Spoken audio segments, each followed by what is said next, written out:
नमस्कार, कशिश न्यूज़ के digital platform पे आपका स्वागत है। मैं हूं अनुज कुमार। कई राज्यों में विधानसभा के चुनाव होने हैं और जीतन राम मांझी जी की पार्टी हिंदुस्तानी अवाम मोर्चा ने ये फैसला लिया है कि गुजरात में वो जोरदार तरीके से चुनाव लड़ेगी। हमारे साथ हिंदुस्तानी अवाम मोर्चा के वरिष्ठ नेता हैं रंजन सिंह जी। हम बात करेंगे कि आखिर पार्टी ने क्या फैसला लिया। रंजन जी, पार्टी ने क्या फैसला लिया है? कई राज्यों में तो चुनाव होना है, लेकिन गुजरात ही क्यों टारगेट आप लोग कर रहे हैं?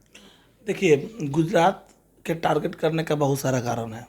सबसे पहली चीज़ है कि गुजरात ऐसे जगह पे जहाँ पे बहुत कम सीट होते हुए भी वहाँ का विकास आप देख रहे हैं बहुत ज़्यादा है।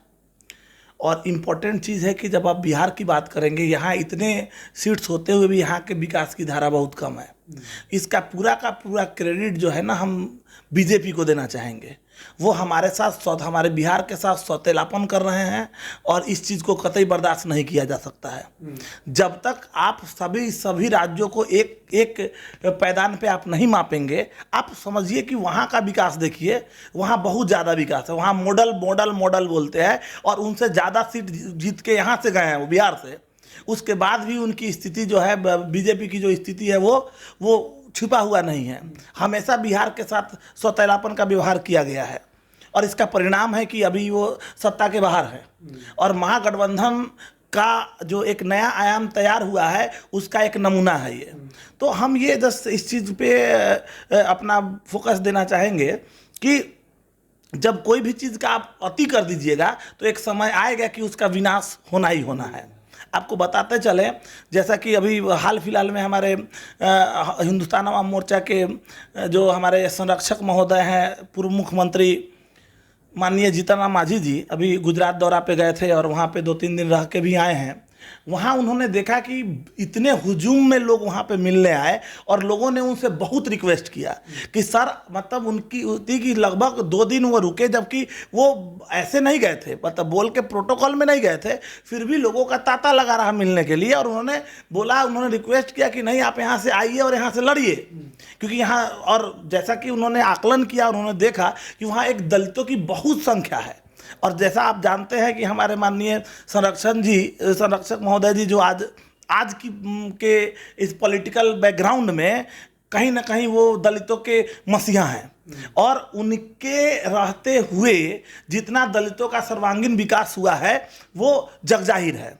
तो हमारा यही अब स्टैंड है कि अब किसी भी जगह पे भाजपा को कतई बर्दाश्त नहीं वेस्ट किया कि सर, मतलब उनकी कि लगभग 2 दिन वो रुके, जबकि वो ऐसे नहीं गए थे, मतलब बोल के प्रोटोकॉल में नहीं गए थे, फिर भी लोगों का तांता लगा रहा मिलने के लिए। और उन्होंने रिक्वेस्ट किया कि नहीं, आप यहाँ से आइए और यहाँ से लड़िए, क्योंकि यहाँ, और जैसा कि उन्होंने आकलन किया, उन्होंने देखा कि वहाँ एक दलितों की बहुत संख्या है।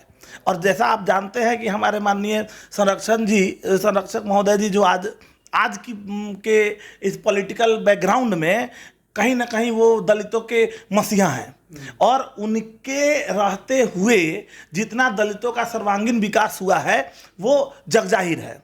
तो हमारा यही अब स्टैंड है कि अब किसी भी जगह पे भाजपा को कतई बर्दाश्त नहीं किया जाएगा।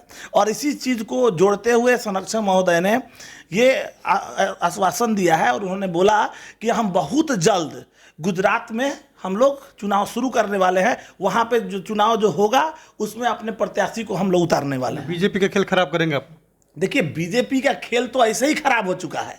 वो आप केवल जातिकरण और ये हिंदू मुस्लिम के बिहाफ में आप कितना दिन चलिएगा? एक समय आएगा कहीं ना कहीं आपका डिग्रेडेशन तो शुरू होगा ही होगा और उस चीज़ का परिणाम हम लोग उनको वहाँ दिखाने वाले हैं। और हमारी पार्टी वहाँ पे अपनी उम्मीदवार को उतारेगी और वहाँ पे भी हम लोग जो हम आज यहाँ महागठबंधन के एक मुख्य पार्ट हैं, हम वहाँ पे भी अपनी भूमिका को निर्धारित करेंगे और वहाँ के लोगों का भी सर्वांगीण विकास हो सके, इसके ऊपर काम करने का प्रयास करें। दलितों के पर नज़र है जीतन राम मांझी की, क्योंकि गुजरात में बड़ी संख्या में दलित वोटर हैं, तो आपको लगता है कि दलितों को रिझाने में मांझी जी कामयाब हो जाएंगे? देखिए, रिझाने की बात नहीं है, हम उनके लिए काम करते हैं। हम पार्टी का नाम ही इसी कारण रखा गया कि हम जो है उनके नाम से जुड़ा हुआ बात है कि हम जब भी काम करेंगे तो दलितों का एक सर्वांगीण विकास हो पाएगा, गरीबों का सर्वांगीण विकास हो पाएगा। आप देख के चलिए तो गरीब वर्सेस अमीर आप चेक करके देखिए ना, कहाँ रेशियो जा रहा है।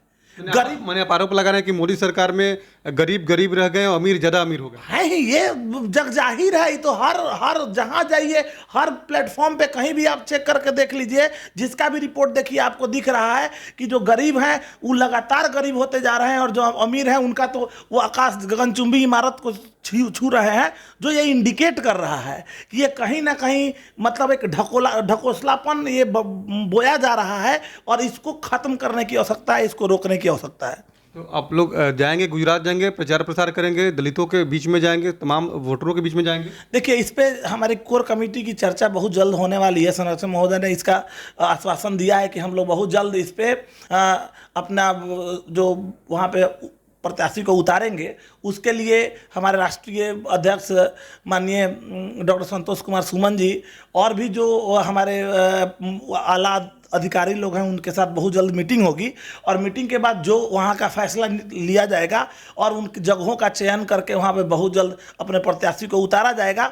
और हम आशा करते हैं कि वहाँ के दलित जो हैं वो, क्योंकि वो कहीं ना कहीं वो बिहार से भी रिलेटेड लोग हैं, तो हाँ बहुत लोग हैं, और उनको रिक्वायरमेंट है, उनकी ये ज़रूरत है। वो लोग चाहते हैं कि हम लोग आके वहाँ पे लड़ें। जिस तरह का हम लोग इतने 2 से 3 दिन के एक छोटे कार्यकलाप पे जो वहाँ जाके मिले, और उसमें जो उनको दिखा, तो ये बहुत मतलब हम लोग का भी ध्यान उधर केंद्रित करने के लिए काफ़ी था कि हम अपनी मौजूदगी को वहाँ ज़रूर दिखाएंगे जहाँ हमारे पार्टी का स्ट्रेंथ है। नीतीश कुमार जी नरेंद्र मोदी को सत्ता से हटाएंगे, जीतन राम मांझी जी जो है गुजरात से बीजेपी को सत्ता से हटाएंगे, यही आप लोग प्रण ले लिए?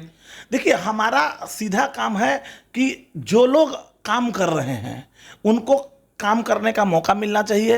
अब आप एक ही काम करते करते एक समय आता है कि आदमी स्टेगनेंट हो जाता है। तो मुझे लग रहा है कि अब बीजेपी स्टेगनेंट हो गई है। अब उनका जो ग्राफ है वो गिरता जा रहा है, तो वो गिरने का जो काम है उनको और गिराया जाएगा, और हम लोग वहाँ पे उभर के बाहर आएंगे और वहाँ के लोगों के लिए अच्छा काम करने का प्रयास है कि काफ़ी संख्या में जो प्रवासी हैं, बिहार के लोग जो हैं वहाँ पे काम करते हैं, रोजी रोटी के लिए वहाँ पे रहते हैं। तो तमाम लोगों की ये डिमांड है कि जीतन राम मांझी जी गुजरात से चुनाव लड़े। जी एकदम, वही तो मैंने अभी शुरुआती दौर में ही हमने बोला कि उनसे भारी संख्या में लोग औपचारिक रूप पे मिलने आए, और उन्होंने ये चीज़ें बोली कि नहीं, आप यहाँ से अपने प्रत्याशी को उतारिए।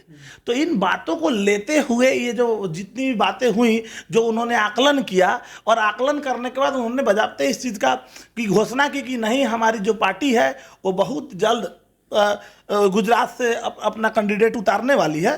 तो हम लोग आशा कर रहे हैं कि वहाँ पे हम लोग उतारेंगे, और वहाँ पे एक हमारा अच्छा जनाधार है, तो वहाँ से हम अच्छे वोट से वहाँ से हम लोग अपना एक अलग आयाम तय करने में मददगार साबित होंगे। बिल्कुल, देखिए जीतन राम मांझी जी की पार्टी हिंदुस्तानी अवाम मोर्चा अब गुजरात में भी चुनाव लड़ेगी, और हिंदुस्तानी अवाम मोर्चा की ये कोशिश है कि काफ़ी वर्षों से जो सत्ता में है बीजेपी, उसको वहाँ से हटाया जाए, और वहाँ पर जो दलित वोट है, दलित वोट को एकजुट किया जाए, और तमाम लोगों का सर्वांगीण विकास हो। इस पर विशेष रूप से फोकस हिंदुस्तानी अवाम मोर्चा का है। अनीश कुमार, कशिश न्यूज़, पटना।